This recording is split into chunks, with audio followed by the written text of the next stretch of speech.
ಭಾರತದ ದಾಳಿಯಲ್ಲಿ 11 ಪಾಕ್ ಸೈನಿಕರು ಸಾವನ್ನಪ್ಪಿದ್ದಾರೆ. 11 ಪಾಕ್ ಸೈನಿಕರ ಸಾವು, 78 ಮಂದಿಗೆ ಗಾಯ. ಪ್ರಧಾನಿ ಮೋದಿ ಹೇಳಿಕೆ ಕೊಟ್ಟಿದ್ದಾರೆ. ಪ್ರಧಾನಿ ಮೋದಿ ಹೇಳಿಕೆಯ ಮರುದಿನವೇ ಪಾಕ್ ಹೇಳಿಕೆ ಕೊಟ್ಟಿದೆ.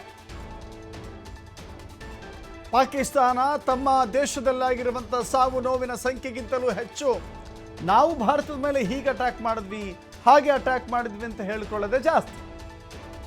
ಈಗ ಮೋದಿ ಹೇಳಿದ ನಂತರವೇ ಮರುದಿನವೇ ಹೇಳಿಕೆ ಕೊಟ್ಟಿದೆ. 35ರಿಂದ 40 ಪಾಕ್ ಸೈನಿಕರ ಸಾವು ಅಂತ ಭಾರತ ಹೇಳಿತ್ತು. ಇವತ್ತು ಪಾಕಿಸ್ತಾನದ ಸೈನಿಕರ ಸಾವಿನ ಬಗ್ಗೆ ಪಾಕಿಸ್ತಾನವೇ ಒಂದು ಕ್ಲಾರಿಫಿಕೇಶನ್ ಕೊಟ್ಟಿದೆ.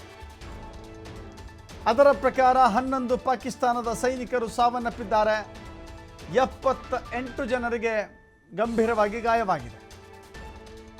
ಪಾಕ್ ಸೈನಿಕರ ಸಾವು ಭಾರತದ ದಾಳಿಯ ಸಂದರ್ಭದಲ್ಲಿ ಪಾಕಿಸ್ತಾನ ಯಾವತ್ತೂ ಕೂಡ ಅಷ್ಟೇ ನಾಯಿ ಬಾಲ ಡೊಂಕು, ತನ್ನನ್ನು ತಾನು ಬಲಿಷ್ಠ ಅಂತ ಬಿಲ್ಡಪ್ ಕೊಡೋದ್ರಲ್ಲಿಯೇ ಹೋಗ್ತಾ ಜಗತ್ತಿನ ಮುಂದೆ ಅದು ತನ್ನನ್ನು ತಾನು ಜೋಕರ್ನ ರೀತಿಯಲ್ಲಿ ಬಿಂಬಿಸ್ಕೊಳ್ತಾ ಇದೆ.